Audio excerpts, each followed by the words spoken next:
Power series are one of the main practical reasons why mathematicians as well as people in applications are interested in series.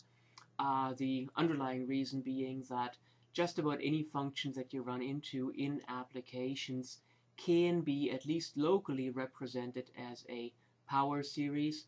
Of course, there are such things like discontinuities that preclude representation with power series, and there are even more pathological situations, but functions like sine and cosine, the exponential function, as well as, if you may have heard of them before, Bessel functions, can be represented with power series, and that's what makes power series attractive to people. So let's take a look at it, and we'll just start right off with a definition.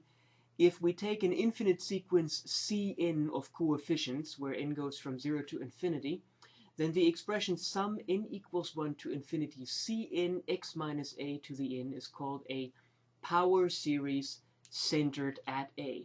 So this is something that if it wasn't for this infinity up top here, this would just be a polynomial, right? This would be a polynomial centered at a. And the idea for quite a few things that people do with power series is that power series really act and feel like infinite polynomials, which is what makes them so convenient to work with in applications. And we are going to establish that power series act and feel like polynomials by specifically investigating how they can be differentiated and integrated. And we're also then going to talk about how to represent functions, and we're briefly going to talk about how power series are used in the solution of differential equations. Okay, so the power series is centered at a, or about a, with coefficients c sub n.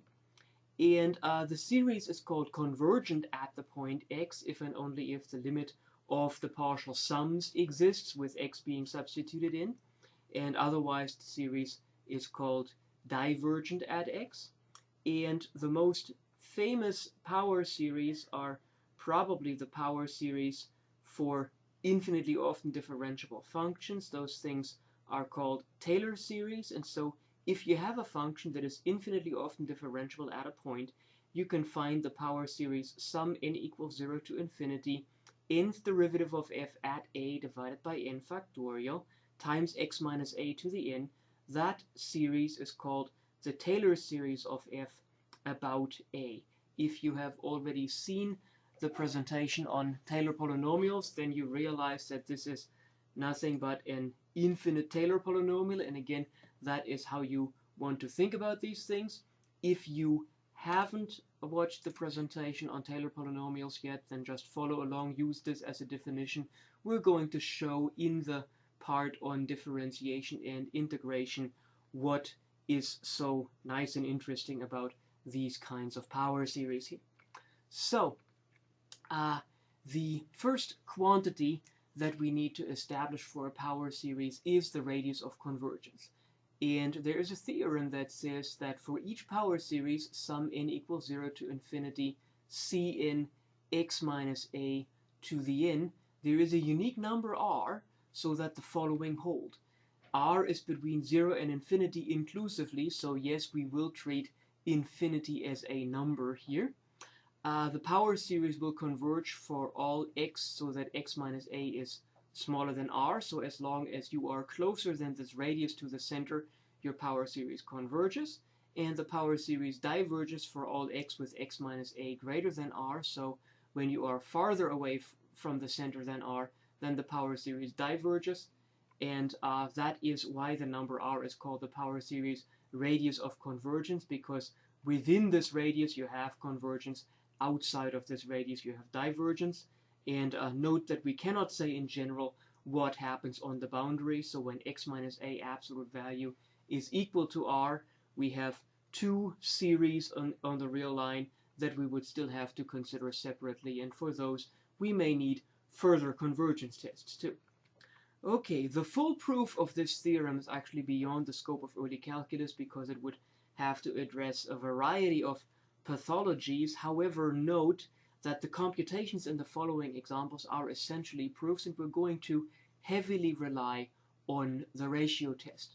So if I want you to compute the radius of convergence of the power series sum n equals 0 to infinity, -2 to the n divided by n plus 1 as the coefficient Cn, and then times x to the n.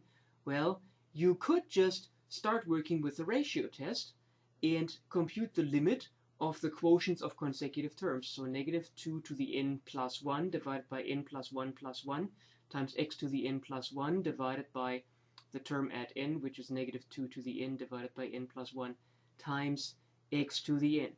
Okay, if we simplify that, well, x to the n plus 1 divided by x to the n just gives us an x, and we multiply with the reciprocal of the denominator. And so here actually I first simplified the addition. Yeah, I tried to do this step by step. So n plus 1 is n plus 2. Nothing else has changed here except that I also, I also canceled the negative signs because these are absolute values, so negative signs don't matter here.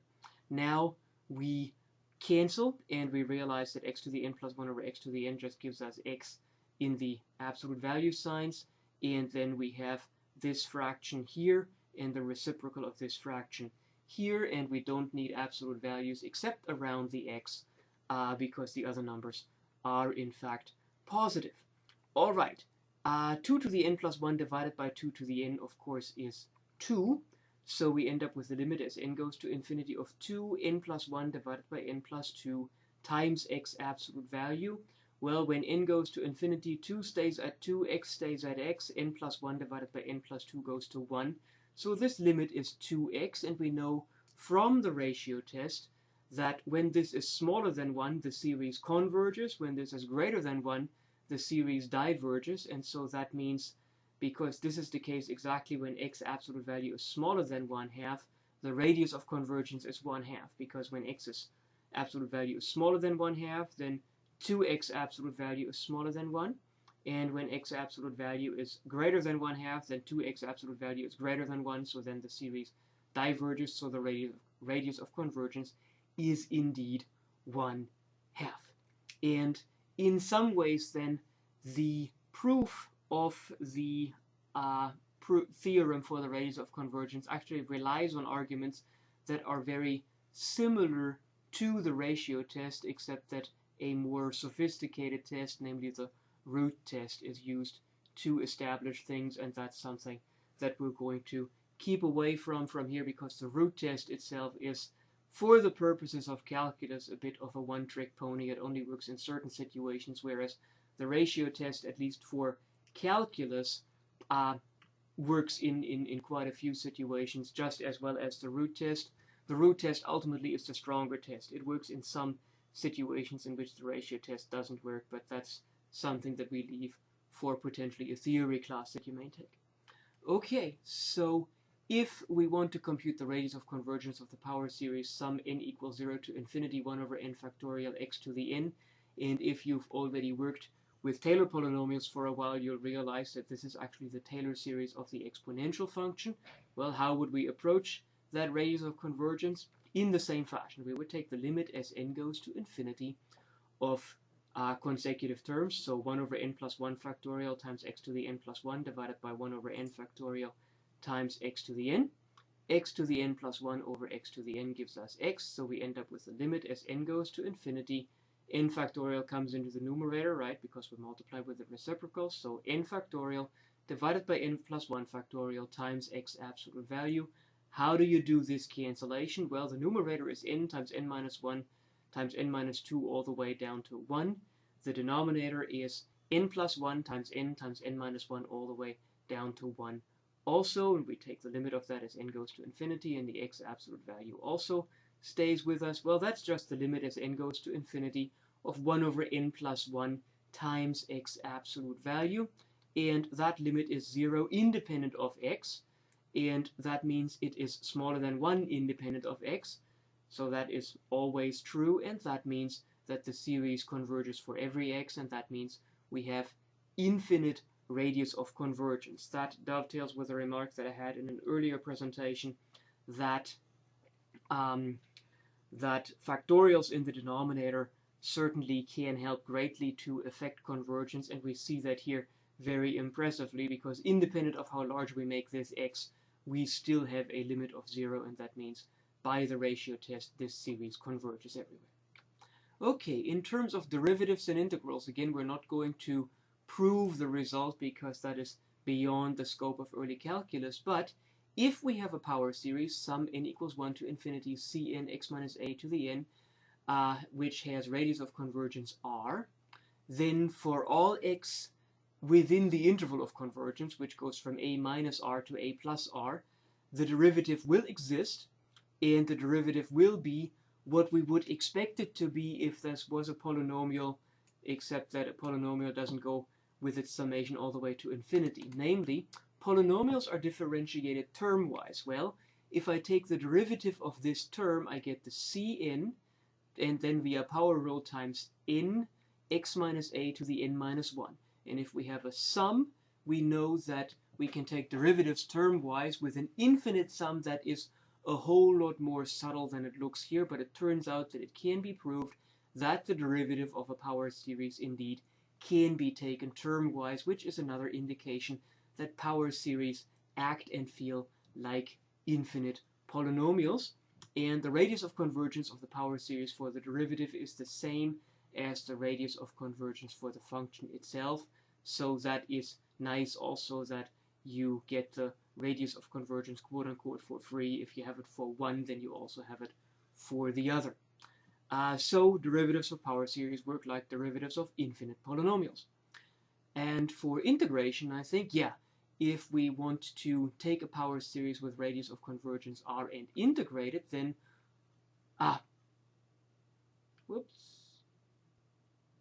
okay, no, I don't want to integrate yet. I just want to take a look at a power series and see how the cn's can be expressed in terms of the function that is this power series, because as soon as we realize that we can plug in different x's, this is a function that depends on x, so we can set this up as a function of x.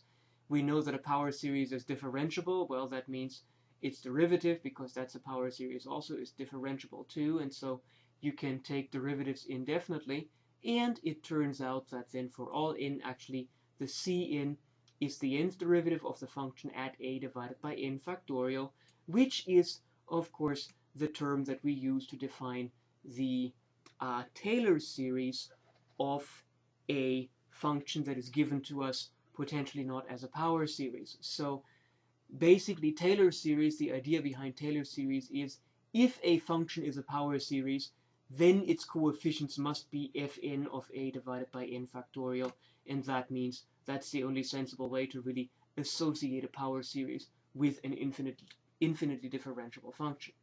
The proof of this theorem, well, okay, so a power series about a is equal to its own Taylor series about a. That's what this says. The proof isn't terribly bad, because if we apply the previous theorem n times, we get that f is n times differentiable, because all its derivatives are power series which have derivatives also. And the nth derivative is what you get when you take x minus a to the n and take n derivatives of that. So you pull down the n, you pull down the n minus 1 all the way to pulling down an n minus capital N plus 1. You keep the cn, and your new exponent after applying the power rule n times is n minus capital N. Note that we also lose the first capital N lower order terms, because the derivative of a constant is 0, the second derivative of a linear term is 0, and so on and so on. The nth derivative of an n minus first order term will also be 0, so that's why the starting index is capital N here. Well, but that means that the nth derivative of this function at a, if I just plug in a, I get zeros in these parentheses, except for lowercase n being capital N, where we've got a 0 exponent where this whole thing is 1, and for lowercase n being capital N, then we also realize that we get that this is capital N minus 1 all the way down to 1. So this is just capital N factorial divided by c capital N. I apologize. When I read the slides before I started recording, I actually fixed this in the source code, but apparently I forgot to compile. Let me compile and be back in just a second. And we're back, and now the lowercase n's are indeed capital N's, and that's what was supposed to be proved, right? If I solve this for C capital N, I get exactly this equation here, only with capital N's rather than lowercase n's, which is not much of a problem. I just had to distinguish things because lowercase n was also used as the summation index here. So that is the proof of this one. In some ways, this again shows how series and power series also train your mathematical thinking, because you need to get yourself accustomed to working with more than just one variable and with the idea of distinguishing indices that have similar but yet different meanings. Okay, so now finally we can also talk about integration, and if I have a power series with radius of convergence r, then for all x between a minus r and a plus r, the indefinite integral of the power series is just what we would expect it to be.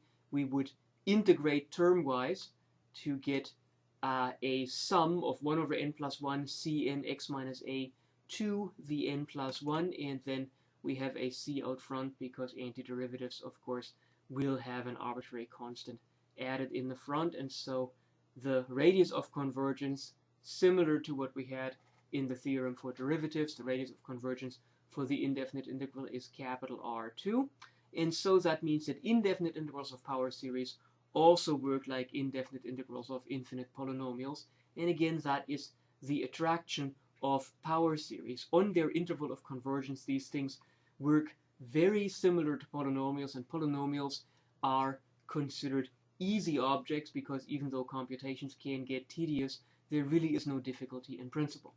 Now, to represent functions, let's look at the following observation. The summation formula for the geometric series, if we just replace the q with an x, is that the sum n equals 0 to infinity x to the n equals 1 over 1 minus x for x absolute value smaller than 1. That means that the function f of x equals 1 over 1 minus x is actually equal to the summation of the x to the n for x absolute value smaller than 1.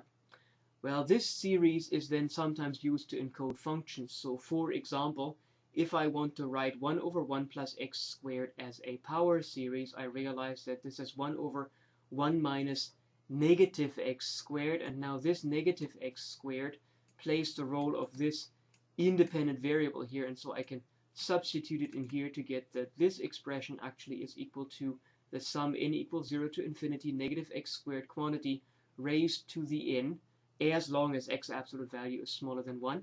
And so that then gives us the power series representation after I pull out the negative sign and simplify the power, that this is the sum n equals 0 to infinity negative 1 to the n x raised to the 2n. And these types of recognitions can be more powerful than an attempt to compute the Taylor coefficients via nth derivatives, as you can see in the presentation on Taylor polynomials, where we focus exclusively on the Taylor coefficients. Then again, if no pattern like that materializes, then sometimes the best thing you can do is compute the Taylor coefficients. Another example, I want us to expand the function f of x equals ln of 1 minus x into a power series about a equals 0. And, well, we don't really know what to do with a logarithm. However, the derivative of the logarithm is 1 over whatever is inside times the derivative of the inside. So the derivative is 1 over 1 minus x times negative 1, and that's already incorporated here. And 1 over 1 minus x is the sum n equals 0 to infinity x to the n. So this f prime is negative sum n equals 0 to infinity x to the n.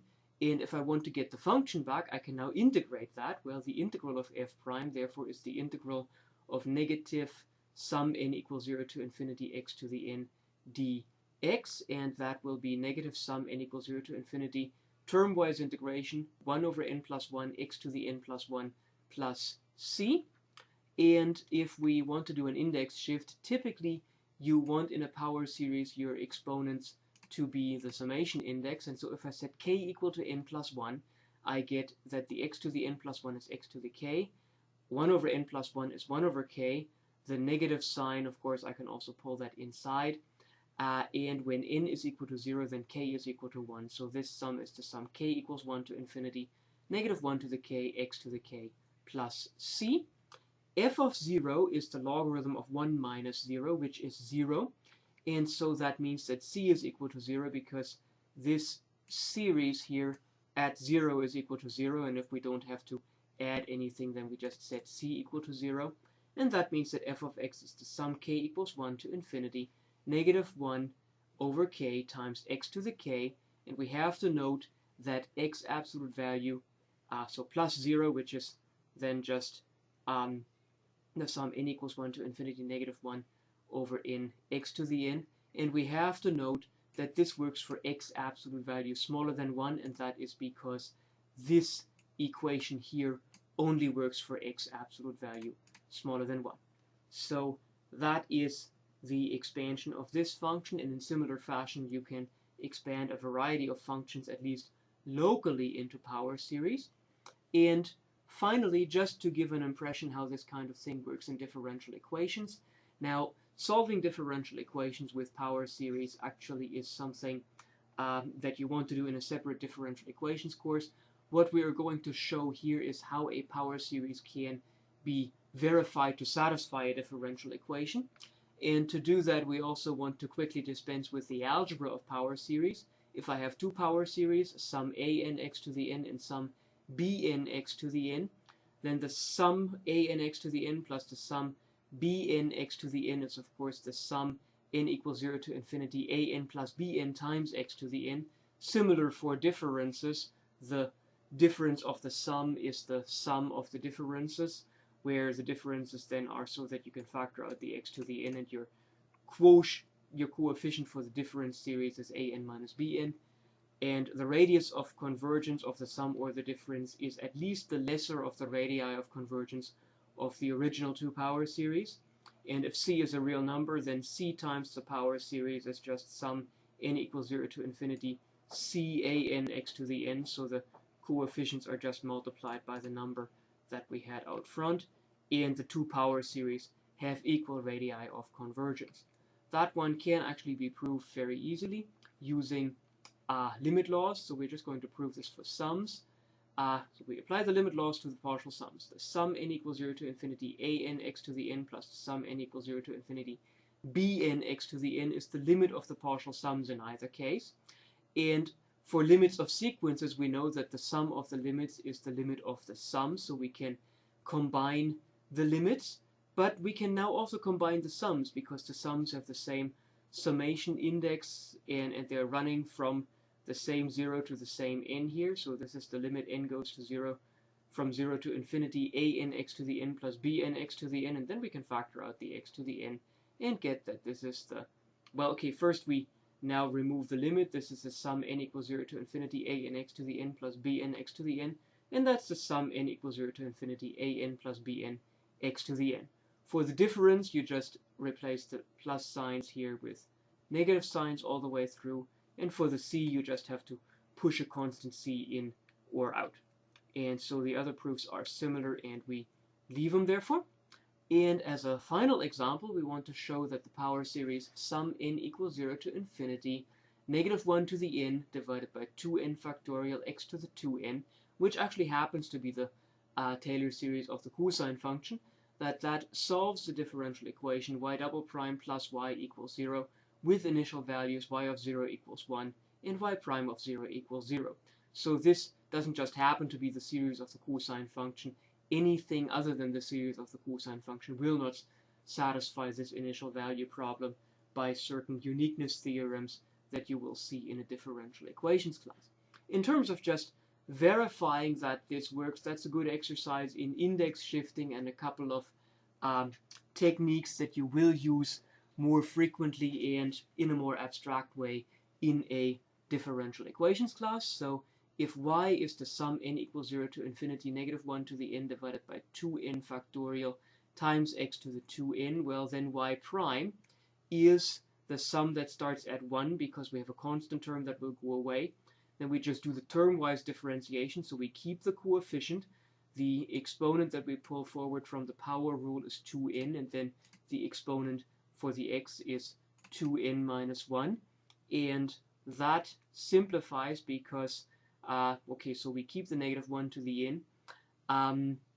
The 2n factorial in the denominator is 2n times 2n minus 1 times 2n minus 2 all the way down to 1. If we have a 2n in the numerator, we can cancel the 2n, and so we only have a 2n minus 1 factorial in the denominator, and we keep, of course, the x to the 2n minus 1. The second derivative goes the same way. We take the derivative again, but now notice here that for n equals 1, we have that this power here is actually x to the first, which means this time we don't lose a term to the derivative, so the summation still starts at 1.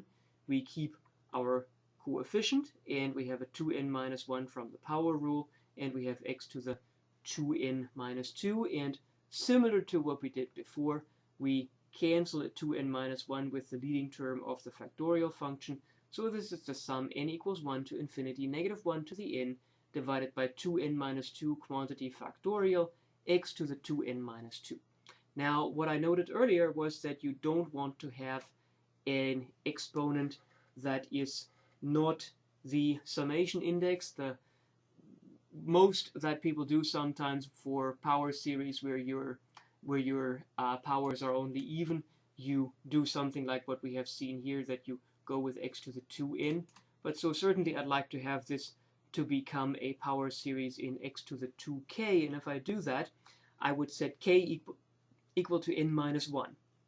Well, when k is n minus 1, then n is k plus 1. So I get a plus 1 here. When k is n minus 1, then 2n minus 2, which is 2 times quantity n minus 1, is 2k. So that gives us a 2k here and a 2k here. And finally, when k is n minus 1, then when n equals 1, k is equal to 0. And so the summation will go from k equals 0 to infinity. And what we note here is that this expression now is exactly the same expression as what we have up here, only that k's are n's, and so this means that this is, okay, with an extra negative sign, because we've got a k plus 1 here and an n here.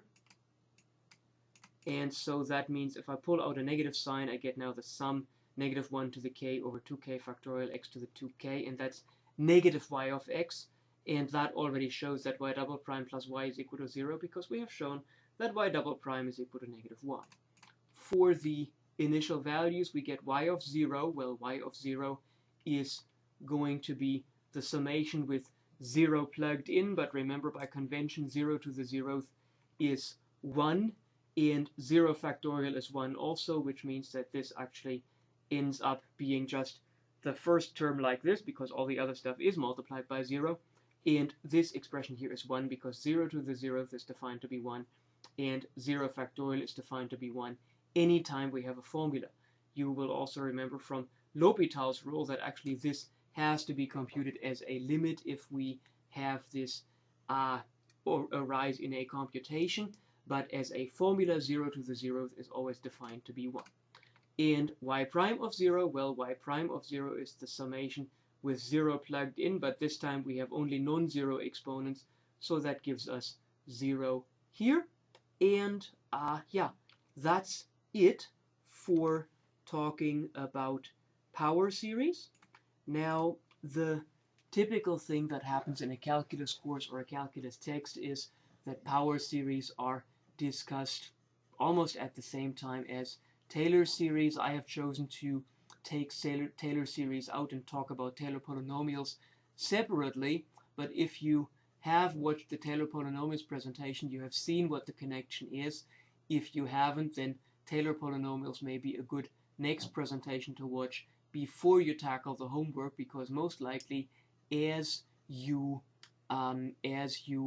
work homework problems on power series, you will talk about also about representations of functions, and some of those may work algebraically with the tricks that you have seen here, but some of them will also require the computation of an infinite Taylor polynomial of a Taylor series. That can and does become quite demanding, but nonetheless, I hope you have fun with it.